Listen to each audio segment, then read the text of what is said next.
Hello, ladies and gentlemen. My name is Decryption, and I hope you are well. You know what I love in games? When the ability or action you're performing actually leads towards you upgrading. It doesn't just give you a normal XP pool that you can go and spend on something. So this was big in Xbox 360 era games as well. I think that's when it really kicked it into action, but it was there for quite a while. Some of the games that I remember do them best is games like Crackdown. So we've got this video by Charlie Sheenwin, where as you move around and as you perform things, your stats up top will increase. So he's got like stamina, driving, explosions, melee, and guns. And you'll see as he changes his driving skill, the car adapts to him. It changes because his skill is higher than it. And it's not just cars that the game does it. You get rewarded in all sorts of places. So if you have a good stamina, then you can jump higher, you can run faster. If you have strong melee, you can hit hard. All stuff like that. It's really, really cool the way it does it. Another popular game that does it is Grand Theft Auto San Andreas. When you're running around, when you're shooting and stuff like that, you get skill perks for those specific abilities. And I'm just showing the gym at the moment in a video by the GMP, where it's just in the gym, and you'll see as you do the power reps, it's going to increase your muscle. There you go. So he's increased his muscle by a known amount. And then after he does it for a little bit, eventually you'll hit a level and it'll increase your ability. So you'll deal more damage at this point and you'll do other stuff like that. San Andreas is a more RPG style version because as you run, your stamina will increase, but your muscle will decrease and your fat will decrease. And if you go to the gym and increase your muscle, that'll go up, your fat will go down, all other stuff like that. There are probably loads of other games that do it, where you can increase specific stats. I know it's a big thing in MMOs. I'm not a big MMO player, so I'm not going to sit naming them and be wrong about it. But they're the two games that I'm thinking of at the moment. This is absolutely a feature I want in my game. So as you deal more damage with a sword, you will have points to upgrade the sword's ability. Or if you use a bow or magic, you can increase those specific attributes. I'm not going to make it go crazy where if you sit jumping over loads of boxes, you'll be able to, jump over a building. No, that's not what my game's going to be about. So that's what we're going to do today. We're going to look at adding some abilities into it using the gameplay ability system, where we can do certain things like running will increase the stamina, and then we can go to an area and we can do something to increase another attribute, and we can unlock special abilities. So let's get started.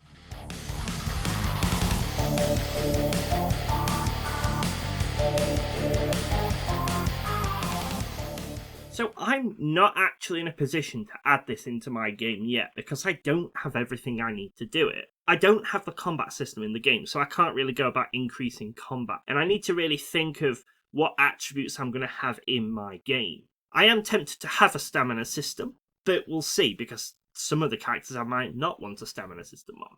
So what I've done instead is I've created another Unreal project, still 5.6, everybody can follow it, and it's just a third-person template, so I can come in, I can run around, that's it. Dead basic, right? But this is what I'm going to use to do mine, so everybody can follow. Now, there is a big note on this. The gameplay ability system does require C++ at the moment to do half the stuff we need to do.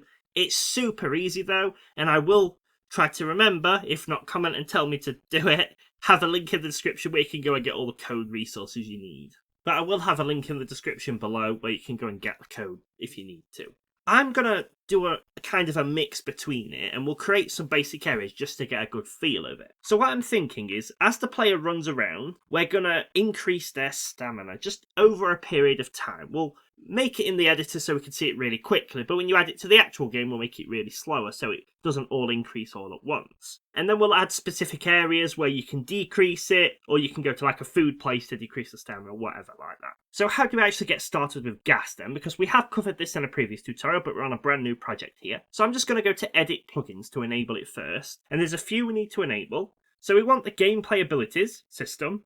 And it's also good practice to tick gameplay abilities feature add-ons because it's got loads of niceties and stuff. It is in beta, but in my experience it works really well anyway. And then we want the gameplay tags editor if it's not already ticked because that's a required one. And we'll just tap restart. And once it's opened back up, you may get this little game feature thing. Just tap the little entry there and it'll automatically do it for you. It just means it needs to add something to the default game.ini, that's all. And now we can cross all that off and we're pretty much ready to go. Just a basic one if you've never looked around the third person map. It's basically set up of this third person character, which is just a mannequin. And you've got your input actions here that say when you're moving and doing stuff. That's basically it and inherits from the character. But a good practice for when you're using a gameplay ability system is to have a C++ character that has the ability system on it and does the little bits for you, just because it's so much easier to standardize it across your project. But we're going to take it a tiny bit step further for the people who want the ability system in the game, where we're going to talk about whether NPCs want it or not as well. But for now, let's convert this project to a C++ project. So by default, most people will create a blueprint-based project, but converting it to C++ in Unreal 5 is super easy. So just go to Tools, New C++ Class, and then for us, we're going to select Character, and we'll click Next, and we'll just name it something like Base Character, because this is going to be the base character for every single one of our characters. And we'll just click Create Class. That'll do some things where it converts your project to a C++ version, and then it'll pop up asking if you want to open it in your code editor. Just tap Yes. For code editors, it doesn't matter what you use as long as it can compile C++. I'm going to be using JetBrains Rider. It's free, it's fantastic, and once you use it, you'll never look back. The other options are Visual Studio. You can use Visual Studio Code if you can figure out its weird way of using Unreal, but there's other ways you can use as well. So mine is saying, do I trust this project? Yes, I'm going to trust it and open it as my project. And it's loading up. And once it's open in a little bit of time, we've basically got the C++ code here. And it's super simple in C++. You've got two types of files per actor, if you wish, or per class. You've got a header file, a .h. This is where your variables, your functions, event dispatchers, all stuff like that goes. Dead easy. In the CPP file, this is where your actual code goes. So the events, the functions, what they actually do. That's the gist of it. It's super easy, and we're going to do it dead basic together anyway. So the first thing we need on our character is an ability system component. This is what Unreal's gas system uses in order to grant abilities. But in order to have an ability system component, we need attributes. That's where everybody starts. An attribute is what you have, your stamina, your strength, your muscle, whatever else you want, your weapon stats. That's what an attribute is. And they're super easy to create in Unreal. So I'm just going to jump back into Unreal here. I'm going to go Tools, another C++ class. And in all classes, I'm just going to search for attribute set. And I'm just going to click this attribute set here. We don't want the test one. I think that's for automated testing, which is something I absolutely want to look into. But unfortunately, Unreal hasn't told us what it is yet, but it's fine. So I'm going to click attribute set. I'm going to tap next, and I'm just going to call it base attribute set. Something like that. This is just an attribute set my character's going to use, and I'll click create class. After a little moment, that'll jump into Rider, and we now have our attribute sets here. So one minor word of warning before we continue. Unreal C++ is great, but sometimes it does miss the odd include. So if I do mention adding an include, we just need to do it here. Rider is pretty good at automating these. Visual Studio sucks as far as I'm aware. So you'll just have to be on top of it, but I will try to mention everything. So this code might look complicated if you've never seen code before, but it's super simple. These includes here basically say, hey, this file is using these things here. So instead of it having access to every single thing in your game, where it becomes overly bulky, you specifically say, hey, have access to these things only. That's it. Super easy. This class is the equivalent of creating a blueprint class. Super easy, and then you have your code in here. We're in the header file at the moment, so this is where we're going to put our variables and our functions. So let's create our first attribute then. So I'm just going to do stamina for my first one, and we could also do health, that you take damage, and the more damage you take, the higher your health gets eventually. I think that's a Crackdown thing, that if you take loads of damage, heal, take more damage, you eventually get bigger health because you're training your body to become tough. So let's do health, because that's going to be what everybody wants. So we first need to tell Unreal we're creating a variable or a property. So I'm going to type in all capitals U property, and you'll see it pops up with it. And in the 90 brackets, so the normal brackets, we're just going to add blueprint read only. That's it. And this just says blueprints can read this value, but they're not allowed to touch it. That's all we need to do for this. Now we can say what data type we're setting this to. And this is going to be a custom struct we've got called f gameplay attribute data. And I'll call my variable health. That's it. Now you'll see it's got an error because it's got a squiggly line under it, right? But if you hover over it, it will tell you what the error is. Blueprint read-only should not be used on private members. So if you've watched any of my other videos, we talk about public and private quite a lot.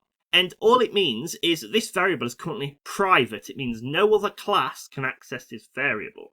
We've not stated anywhere it is private or public, and that's because by default, Unreal's classes are private. So we can set this to be a public variable so other things can access it, simply by just above typing public and adding a colon. And you'll see it will bump out to the side. Don't try to mess with it. That's the way Unreal goes with it, but you will get used to it. And now that means anything under here is going to be public. So if I add more of these, they will all be public. But if I add one up here, it will be private. And you'll see the errors disappeared, which is good. Now, there is actually a bunch of features we need to add to this attribute to make it work properly, for it to be able to set the attribute, get it, update it to a specific one, access it in as part of an ability system. There's loads of code we need to do for it. But Unreal gives us a nice way of doing it called a macro. A macro is where we include some specific code up here, and then when Unreal compiles the code, it will basically copy and paste huge chunks for us in a nice way, giving us access to loads of advanced features without us having to write loads of code for it. Now, I will include this link below if I do remember to do it. It's got loads of features on it. I can't remember which one it is, but somewhere in here when you're setting up the gas system, it will tell you the C++ you actually need to use it. I am going to include the C++ anyway in the description, so you don't fully need it. But it is a really good website to look through for all your details.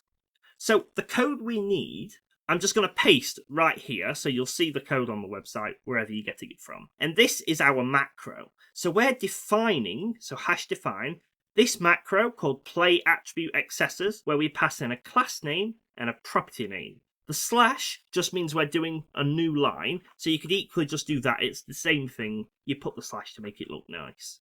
And then we're creating 5 macros here based on what Unreal's allowing us to do.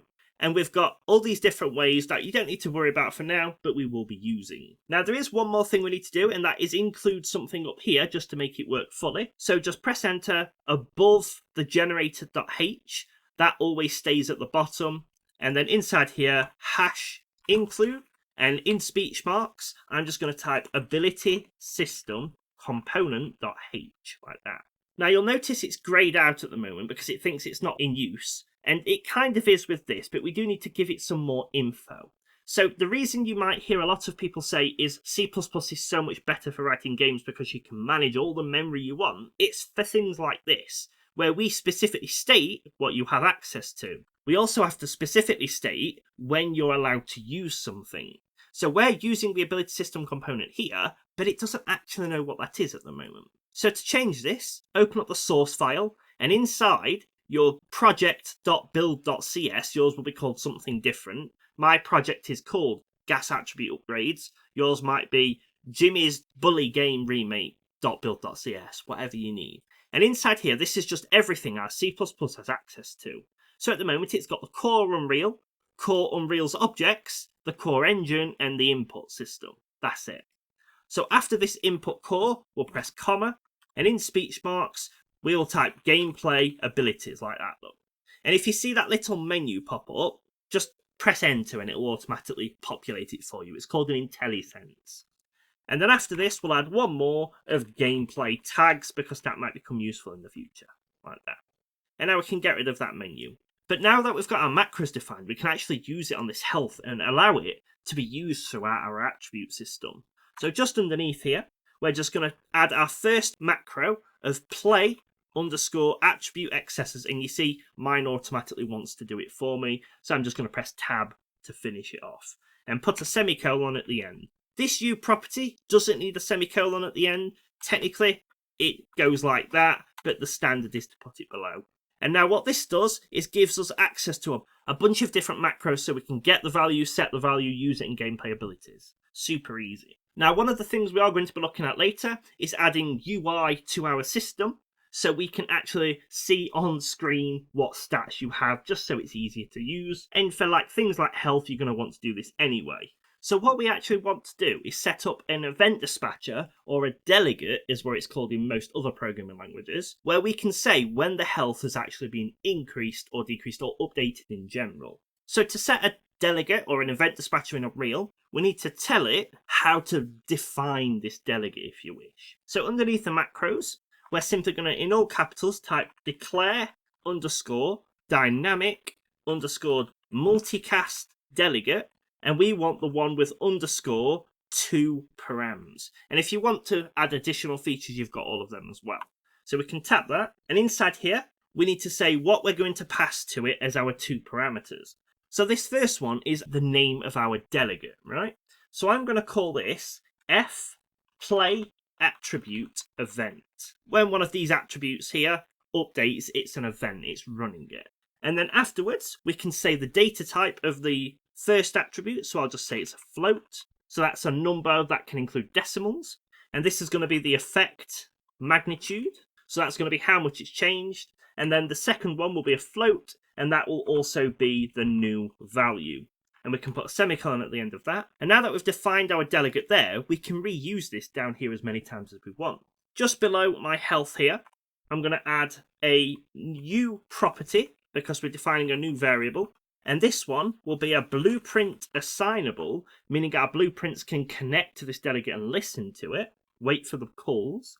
And it will be an edit anywhere, meaning the C++ can call this, edit it, remove things if it needs to. And under here, I'm just going to call our delegate data type here, so fPlay attribute event, and I will call it on health changed. And we'll semicolon. And realistically, that's your first attribute done. So just above, I can come and add a comment called health. Now, if you've got health, you typically have a max health. So we'll add this below. I'll just copy it all, add the max health, and just rename all the variables wherever it said health to max health, and on max health changed. So we can plug in if your max health increases, like when you take damage, we can increase the max health. We can show a UI saying your max health has just increased, stuff like that. And then a popular one I'm going to do is my stamina. So I'm just going to come and rename all these variables to stamina, and this will be on stamina changed. And there are plenty more you can do. We very well may come back and add some more later. Now, there is one more thing we need to do, and that's actually when these stats change, we need to tell it to call the event dispatcher here, because otherwise we'll have to handle it in the front end. It's really nice to keep it all self-contained. So to do that, our attribute set actually has a function we can override. So just above all of these, because I always keep the attributes below because they're the ones that grow the most, I'm just going to come and say virtual void, which means override this function that returns nothing, and it's going to be the post gameplay effect execute function there. Press enter or tab and you'll see it fills it all in for me. But you basically want post gameplay effect to execute, bracket, const, which means it can't change, a structure of type f gameplay effect mod callback data. You want the ampersand there, that's not a mistake. That's how we pass this data by reference rather than making a copy of it. So it means if we did modify that, it would modify wherever it came from, but we don't need to worry about that. And then override, which basically says we're overriding it. And now what we can do is we come back to the C++ file in here, just below the include. We're going to come in here and we're going to use our function that we've just overridden here, and we're going to add our calls to it. So you should, in theory, be able to hover over this, Alt-Enter, or Control-Space if you're in Visual Studio, and choose Generate Definition, which will basically put this code in the C++ here. If not, just copy the code. And inside here, this is called every single time we update an attribute based on an effect. So I'm going to remove the super, which just basically says call whatever this does by default, which I don't believe it does anything, but we never need it anyway. And inside here, I'm going to say if, which is like a branch, open bracket, and I'm going to say data dot, and you'll notice we won't get any decent options for what we need. And that's because we need to tell this C++ file how to use this data type here. So just below this include, because it's not a generated one, we'll do another include, and we want the gameplay effect extensions .h, like so. And now you'll see when we come down to data, we have a lot more information we can use with it because it now knows how to use it. So I'm going to set this one to evaluated data. dot attribute, so we're getting the data that's changed, and we're going to say, do you equal our get health attribute? And now you'll notice we never actually set up this get health attribute. That's our macros working and doing its job. And after all of this, we can press enter and put curly brace in and press enter like that. In C++, you use curly brace quite often when you're wrapping things together. So inside here, the first thing we want to do is say, well, the health can never go above the max health, because that's what the max health is for. So it's super simple. I'm just going to say set health, which again is our macros up and running nicely for us. And it's going to be the f math function, which is how we do mathematical functions in Unreal, colon to access a function inside of it, and we want the clamp one there. What are we clamping? Well, our base value is going to be our get health. The minimum it can be is 0, and the maximum it can be is get max health. And open close brackets, semicolon at the end. Yes, it's normal to have that many brackets on it. You don't need to format it, that is how it looks. And that's going to clamp it. So if we apply something to our health to say you equal 1 billion, this will come down and say, oh, no, you're limited to the max health. And then under this, we can now call our event dispatcher. So it's super easy. On health changed dot broadcast, and it wants the data that's changed. So it will be our data dot evaluated data dot magnitude. So this is how much it's changed. And then what's the new value? It is our get health like that, semicolon. And that's it. Super simple. So I'm going to copy this if statement just below itself like that. And I'm going to change it to get max health attribute, because we want to know when our max health changes. I don't need the set anymore because it will do it all for us. But we do want to call the on max health changed function.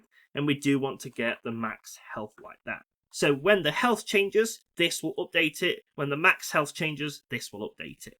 Now, some effects can technically modify multiple attributes at once, so you may see some people do else like that. I prefer to rule it out just in case we can, so I always keep it as a single if statement like that, so it checks every one. And we can also do the exact same for our stamina. So get stamina attribute, and it will be on stamina changed, and it will be the get stamina like that.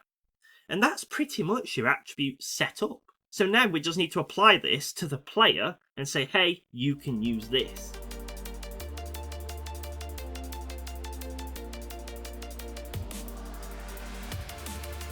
So I hope you're finding this C++ fine so far. We are getting towards the end of the C++ section, so it's really good. But now what we're going to do is back to our base character.h here, and this is where we need to start thinking of your game. This is where we're going to differ slightly. You may have a game where all of your players and NPCs will all have an attribute system, and that's okay if that's the way you want it to work.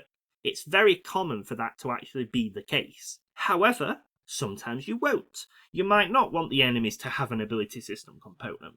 If you don't, then all you want to do is come back to Unreal, go to Tools, New C++ Class, click All Classes and find your base character here, right?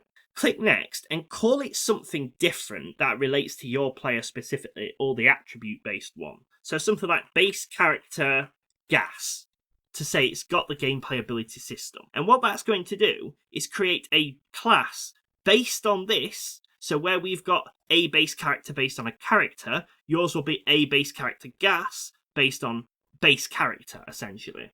And then you can add the ability system component to the gas-based one instead. All your NPCs can use the base character, so you've got one class to unite them all, and then you can apply changes here if you want to. For me, and most commonly, you tend to add this type of thing to everybody, so if you're using gas, everybody will have an ability system component, so they all take damage the same way. So adding the ability system component is actually really easy. So what we're going to do inside this protected function here, which means this class can use it, and the children classes can use it, but we can't go changing it from an outside source, essentially, without getting access to it. So under here, I'm just going to say, it's going to be a U property, and in brackets, it will be edit anywhere, which means the C++ can change this, comma, blueprint read only, which means the blueprints can only read from this, it can't make changes to it. And then under here, I'm going to say I'm adding a new class to it, which is a type of U ability system component. and I'm going to place a star to it. When people use this, it points directly to it. It doesn't make copies of it. And I'll just call it ability system component like so. It may ask you to import something up top. So just above your generator.h, we're going to include the ability system interface.h, and we'll get to that in a moment. And then we'll also include the abilities / gameplay ability.h like so. And we'll use that later to apply default abilities. And you might be wondering, why did we import an interface at the top? And if this is protected so nothing outside can access it, how do we get it? And that's going to be the point of the interface. We can reroute people's requests for the ability system component and give them a specific one, or reject it for any reason, say if they're dead or something. So super simple to use this. Under the public here, because it is a public method, we're just going to say ability system component, because that's what it returns, star, so it gets the existing one, it doesn't make a copy of it, and I will call this get ability system component, open close brackets, semicolon. And we call it get ability system component because that's what the interface has called it. So we're using it. And you'll see if you hover over it, it says it's not implemented. So press Alt Enter or Control Space and generate definition like that. And in the C++, it will give us this function here. Now it's going to error again, saying you're not returning anything, but it's super simple. We, for now, just type return ability system component like that. Don't return the get gameplay ability system component because you'll get into an infinite loop. This interface function is what we'll use. This ability system component is what returns our specific one. And you'll see if you hover over it, it's saying it can be more clever by making it constant. You can add it if you want, it's not going to break anything like that. So now that we've got our ability system variable in, we actually need to create it and make it a component on this character. And again, that's super simple. So inside this init function here, the initializer function, this is like your construct function in Blueprints. Inside here, we're just going to say ability system component equals, because remember, we've made it blueprint read only, but edit anywhere, so C++ can edit it. And we're going to set it to create default subobject, angle brackets this time, so we're saying what type of object we're creating, which is going to be a ability system component. And you'll see when I pressed enter, it automatically added this include up here, so make sure you add this include as well. Close angle bracket and just give it a name. So you can see it's trying to do it for me. So we're setting up a new name in brackets, and the name's going to be ability system component. You can call that anything you want realistically. And then the only thing we need to do on event begin play is actually apply the attribute set we give it to itself. So underneath here, I'm just going to type if the ability system component is valid, meaning we've not deleted it for any reason, it's successfully spawned it, then we're going to say get the ability system component and then init ability actor info. And inside here, we're just going to say this. And this basically grabs it and says, hey, get all of your abilities, get everything you need, initialize everything, get it ready for use. And that's pretty much everything we need to do. Now, there are some helper functions that I almost always add when I'm doing this. That's entirely up to you, but I do advise you at least watch if you're not interested in it, just because it's good practice to know. One of them that I add, I build a function directly in to say, is dead. So is the character dead? You could equally go, is alive, essentially. But it's a great little way of that if you're targeting someone with AI or you're shooting at someone, going to need to check if they're dead. And you can do this in Blueprints by getting the ability system component, getting the attributes, getting the health, breaking the value, figuring out what it is, checking if it's more than 0. That's a lot of work if you're just saying, are you dead? So what I normally do is back on my header file for my base character.h or your base character gas.h if you're going that way. And inside the public functions, I'm just going to add a U function called blueprint callable. So you can see it's trying to do it for me. Comma, and the category, I'll just set it to ability. It doesn't really matter. It's nice to add categories for things like that. And under here, I'm going to say it returns a bool, and the function is called is dead, open close brackets, and I'll set it to constant as well because I know it'll complain at me. And you can see when you hover over it, it wants to be implemented. Alt Enter, generate definition, and you see it's in here. And now we need to return the bool, but it's super simple. The first thing we're going to do is say, if they don't have an ability system component, then we're going to return false. We don't know if they're dead or not. They don't have an ability system component. That's like the check we've done here. The exclamation mark means false. So that's essentially the same as saying, is it false? Or is valid, essentially. It's just a shorthand. And then we will return the ability system component, arrow function to get data from inside it.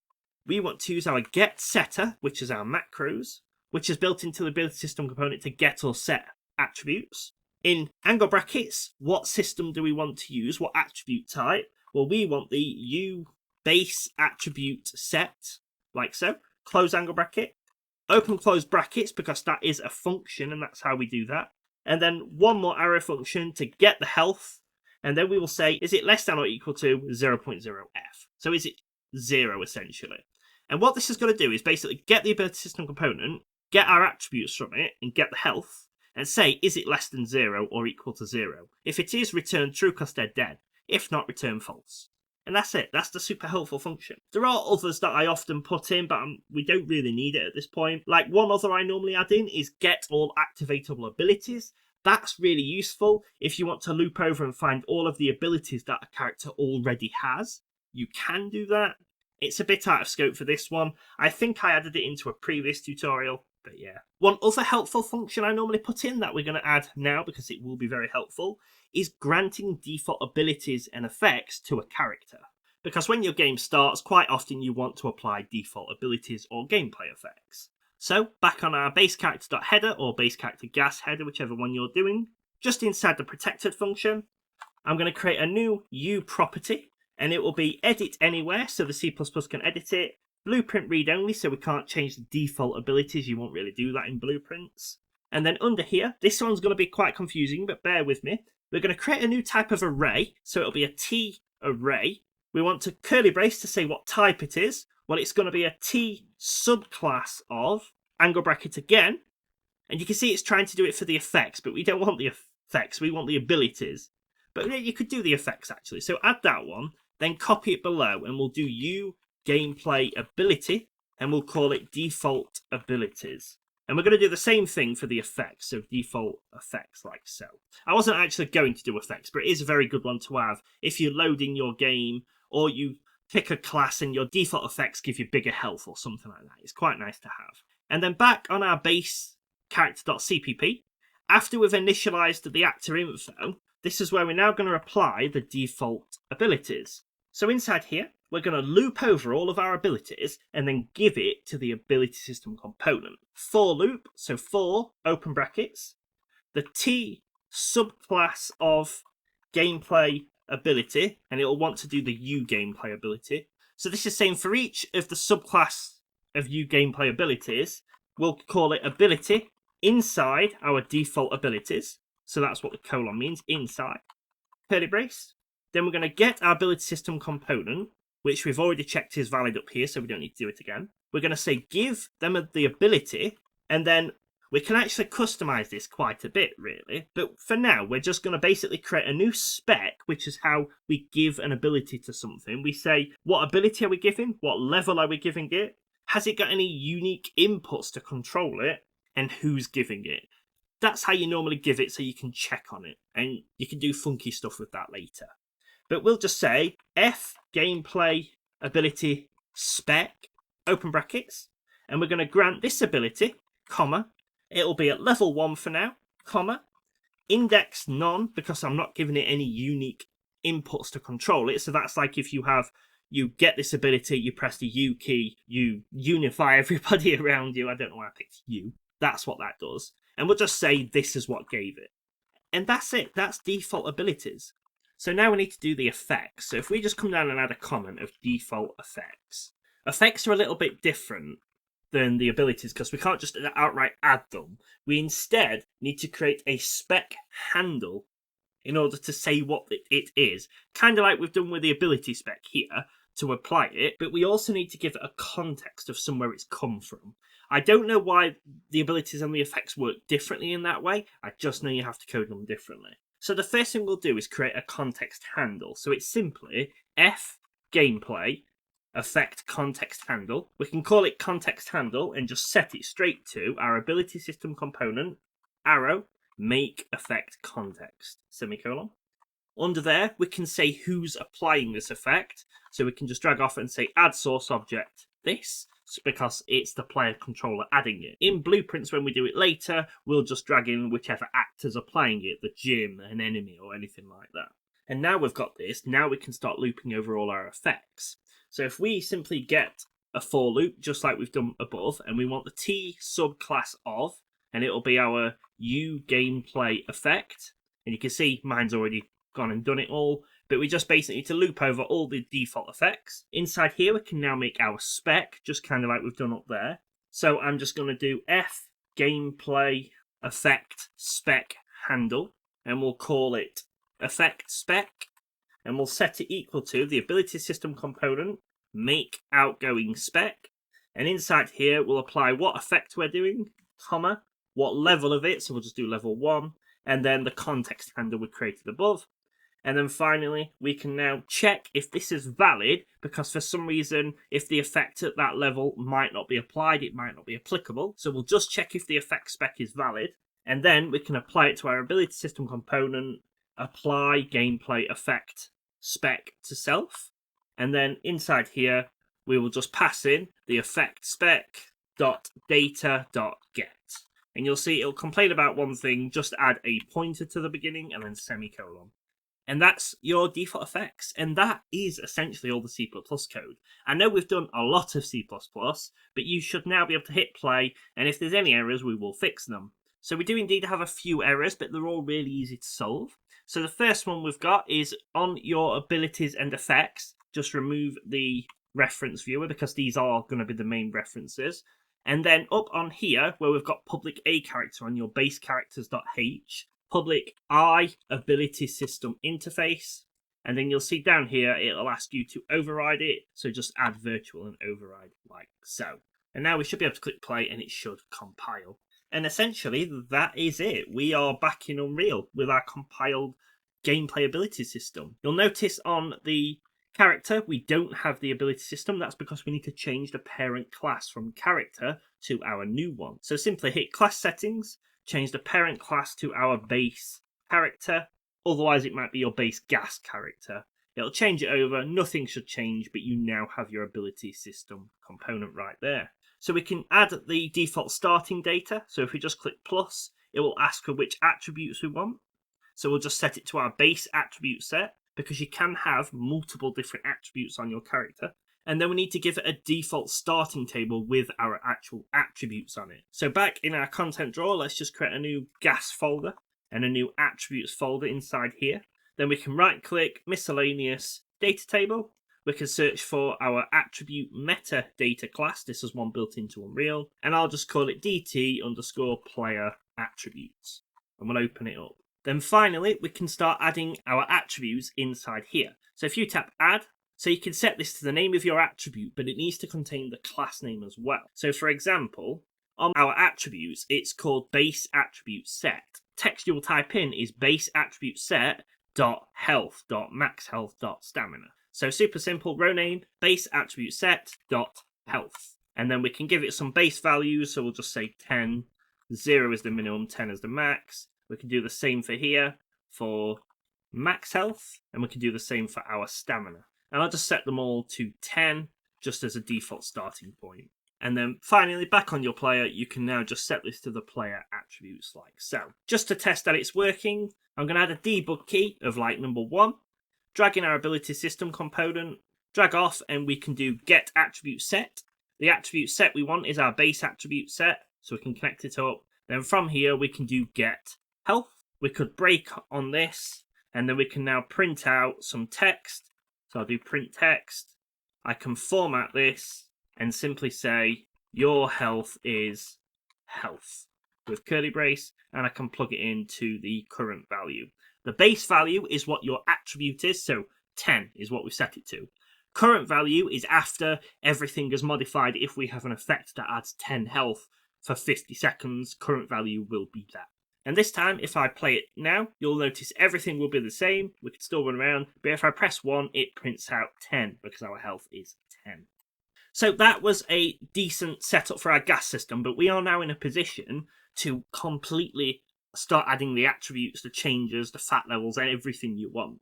Unfortunately, this video is nearly an hour long unedited, so it's going to be quite long. So I'm going to pause it here. In part 2, we are going to take a look at adding the actual effects to it, making it change, add some stats on the UI, and then we'll look at actually balancing them. So the more you run, the stamina goes up. The more you jump, your agility goes up, or something like that. So thank you for watching. I hope this was helpful. If you're looking forward to seeing the rest of the series, please drop a comment below. My name is Decryption, and I will see you next time.